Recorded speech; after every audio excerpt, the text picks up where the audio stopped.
بات کریں گے پاکستان کی ایک اور بڑی سفارتی کامیابی کی۔ امریکی صدر نے پاکستان کی درخواست پر ایران کے ساتھ جنگ بندی غیر معینہ مدت تک بڑھا دی۔ کہا تہران کی جانب سے متفقہ تجاویز پیش کرنے اور مذاکرات ختم ہونے تک سیز فائر رہے گا۔ وزیر اعظم شہباز شریف فیلڈ مارشل عاصم منیر کی درخواست پر جنگ بندی کا وقت آگے بڑھایا۔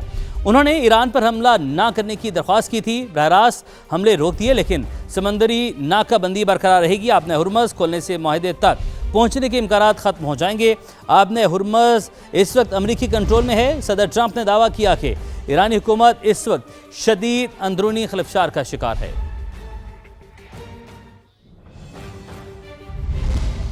ناکہ بندی ختم ہوتے ہی اسلام آباد میں مذاکرات کا دوسرا دور ہوگا۔ اشارے ملے ہیں کہ امریکہ ناکہ بندی ختم کرنے کے لیے تیار ہے۔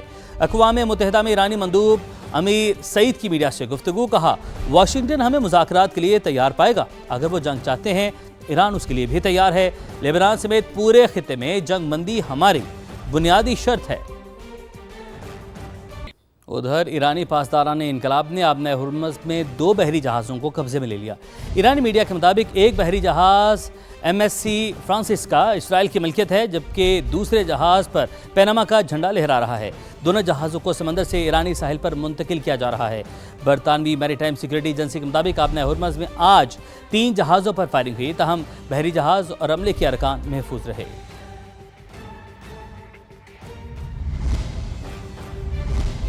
امریکہ کے ساتھ مذاکراتی عمل کو کیسے آگے بڑھایا جائے؟ وزیر اعظم شہباز شریف سے ایرانی سفیر رضا امیری مقدم کی ملاقات۔ پائیدار امن کے لیے حتمی معاہدے تک پہنچنے کے امکانات کا جائزہ لیا گیا۔ ملاقات میں خطے کی تازہ ترین صورتحال اور امن کوششوں پر بھی تبادلہ خیال کیا گیا۔ وزیر اعظم اور ایرانی سفیر کی ملاقات میں نائب وزیر اعظم اسحاق ڈار بھی شریک ہوئے۔ وزیر اعظم کے معاون خصوصی طارق فاطمی اور سیکرٹری خارجہ بھی موجود تھے۔ ملاقات میں مذاکراتی عمل کو آگے بڑھانے اور پائیدار امن کے لیے حتمی معاہدے تک پہنچنے کے امکانات کا جائزہ لیا گیا۔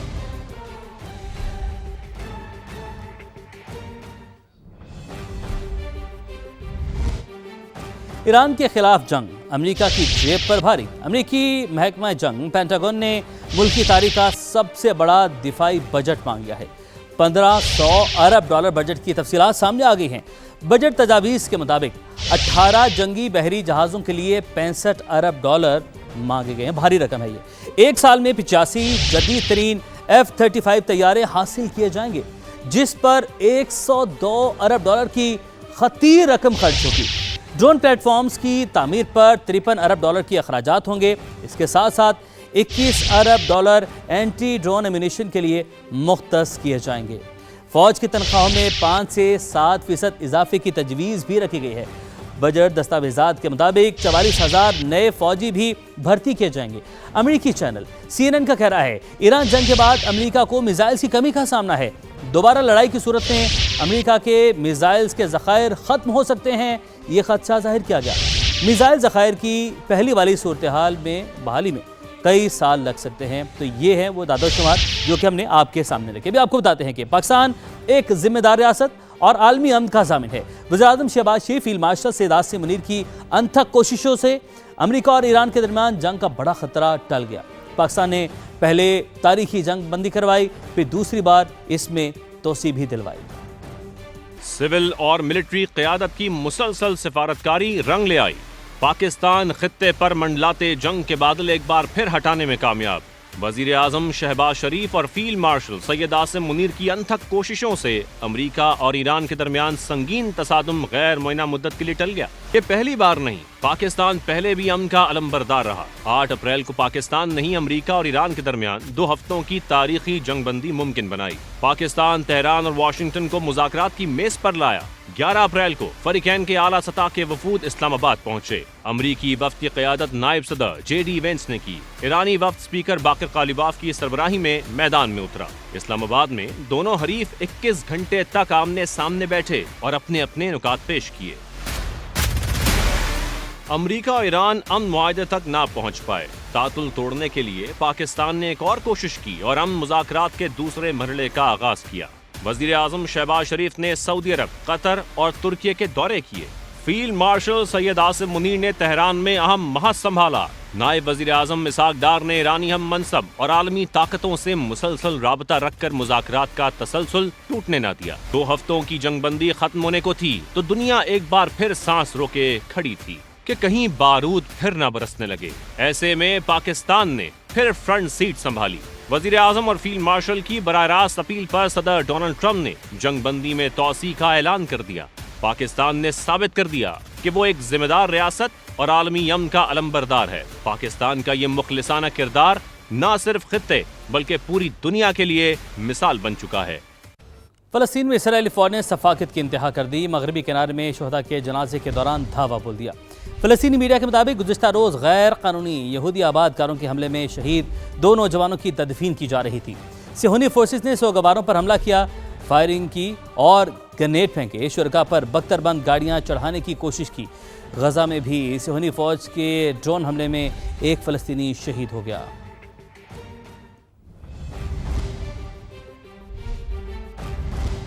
कराची का रुख करते हैं। खबर शामिल करें, लांढी दाऊ चौरंगी के करीब ट्रॉलर की टक्कर से मोटरसाइकिल पर सवार 7 साल का बच्चा जाँ भाग हो गया। पुलिस ने ट्रॉलर ड्राइवर को हिरासत में ले लिया। शाहनवाज कादरी हमारे साथ मौजूद हैं। शाहनवाज, शहर कायद में एक और जो है वो ट्रॉलर एक और नन्ही जान ले गया, क्या कार्रवाई की गई अब इसके बाद? देखिए, बिल्कुल शहर में जो बड़ी गाड़ियां हैं वो जाने लेने का सबब बन रही हैं और एक और जो है हादसा हुआ है और एक और जान चली गई है। ये वाकया जो है दाऊ चौरंगी के करीब पेश है, जब तेज रफ्तार ट्रेलर ने जो है एक मोटरसाइकिल सवार मामू भांजे को टक्कर मारी है, जिसके नतीजे में दोनों शदीद जख्मी हुए थे। जो बच्चा है जिसकी शनाख्त साद के नाम से हुई है, 7 साल की, वो जो है दौरान इलाज जब दम तोड़ गया है। पुलिस की जानिब से बताया जा रहा है कि जो ट्रेलर ड्राइवर था वो मौके से फरार हुआ था, ताहम अब उसको गिरफ्तार कर लिया है और जो ट्रेलर है वो कब्जे में लेकर थाने मुंतकिल कर दिया है। जी, बहुत शुक्रिया, आपने अपडेट किया। पहलगाम फास्ट फ्लैग ऑपरेशन को 1 साल मुकम्मल हो गया। 22 अप्रैल 2025 को मोदी हुकूमत ने मुनज़्ज़म साजिश करके अपने ही शहरी को हलाक किया। सूबा बिहार के इलेक्शन में सियासी फायदे के लिए पहलगाम की पुरसुकून वादी को खून में नहला दिया गया। भारतीय इल्ज़ाम तराशी पर पाकिस्तान ने शफाफ मुश्तरका तहकीकात की पेशकश की। भारतीय हुकूमत ने सच सामने आने के डर से पाकिस्तानी पेशकश मुस्तरद कर दी। दुनिया भी मोदी सरकार के बयानिए को झूठ का पलंदा करार दे चुकी है।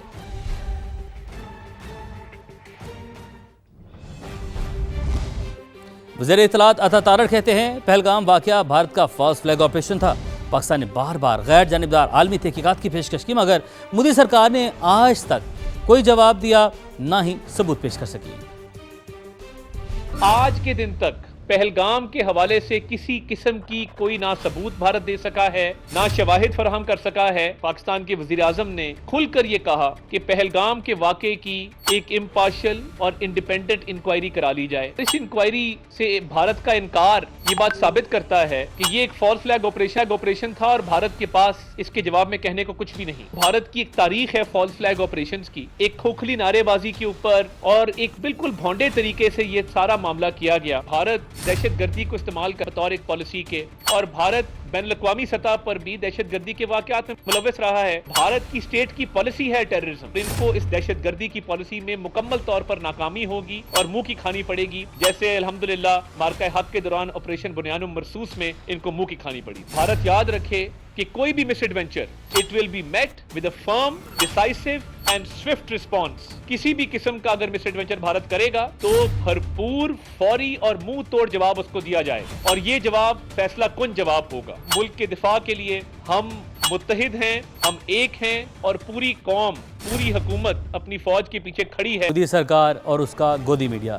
जी हाँ, जिक्र करेंगे गोदी मीडिया का, जहाँ हक़ाइक़ के बजाय सिर्फ और सिर्फ झूठ पर जोर है। बदकिस्मती से हमारे पड़ोसी मुल्क का गोदी मीडिया मखसूस बयानियां बनाने में एड़ी चोटी का जोर लगा रहा है, बेबुनियाद इल्ज़ामात और मन घड़त कहानियों को फ़रोग़ देता है। इसके बरक्स पाकिस्तान ने निहायत मुतवाज़न, जिम्मेदार और मौसर सिफारतकारी का मुजाहरा किया। ऐसा किरदार निभाया जिसे आलमी सतह पर सराहा जा रहा है। भारतीय कांग्रेस की खातून तर्जुमान सुप्रिया श्रीनाथे भी सच बोले बगैर न रह सकी। मोदी सरकार को मुखातिब करके कहा, 56 इंच की छाती में कलेजा चूहे का। एक और खातून सहाफ़ी ने कहा, हम तेल खरीदने या ना खरीदने के फैसले भी अमेरिका के इशारे पर करते हैं। गोदी मीडिया के एक सहाफ़ी को तजियाकार ने लाइव शो में दरबारी तक कह दिया। तो नाज़रीन, ये हैं हालात भारत के गोदी मीडिया के। तो क्या हुआ, आपको भी दिखाते हैं। बिस्मिल्लाहिर्रहमानिर्रहीम। देखें, गोदी मीडिया का इशू ये है कि वो एक आइसोलेशन के भी शिकार हैं और दूसरी बात डिसोरिएंटेशन का भी शिकार हैं। उनको ये समझ नहीं आ रही कि अब वो जाएं तो जाएं कहाँ। और सीधी सी बात यह है कि भारत बुरी तरीके से एक तन्हाई का शिकार हो चुका है और ये बात उनको खाई जा रही है और जिसका असरात बराह रास्त उनके न सिर्फ मीडिया के ऊपर पड़ रहा है, क्योंकि एक अरसे से वो जो झूठ बोल रहे थे वो दुनिया के सामने आश्कार होना शुरू हो गया। साथ ही साथ जो है भारत के लोगों ने वो मीडिया देखना शुरू कर दिया है। रवेश कुमार पांडे, जिन्होंने खुद ये नाम गोदी मीडिया, यानी कि नरेंद्र मोदी ने गोद लिया हुआ मीडिया, तो ये नाम उन्होंने रखा था। और ये गोदी मीडिया जो है वो अब एक अजाब बन चुका है भारत के लिए, क्योंकि उसने भारत को एक बहुत ही कोई बरतर मुकाम पे पहुंचा दिया था। अवतार का तो बस्तखबार दर्जा दे दिया था, लेकिन वो तो निकला तो बिल्कुल एक, जिसको कहते हैं कि कुछ भी नहीं, जिसको कहते हैं खोदा पहाड़ निकला चूहा। तो अब जो उनकी इससे सियासत पे भी फर्क पड़ रहा है। जो भारतीय सरकार है, क्योंकि वो तो झूठ पे कायम थी और वो झूठ के ऊपर झूठ बोलती थी और इतनी तेजी से और इतनी सफाकी से बोलती थी कि वो, और इतना तवातर और ज्यादा बोलती थी कि लोग ये उसको सच समझने लगे थे। लेकिन अब दुनिया ने जब इंटरनेशनल मीडिया देखना शुरू किया, पाकिस्तानी मीडिया देखना शुरू किया और इसी तरीके से वीपीएन लगा के पाकिस्तानी मीडिया और दीगर मीडियाज को देखना शुरू किया, तो नजर ये आया कि वो तो कहीं खड़े भी नहीं है और ये सब एक बबल था जो बर्स्ट हो गया।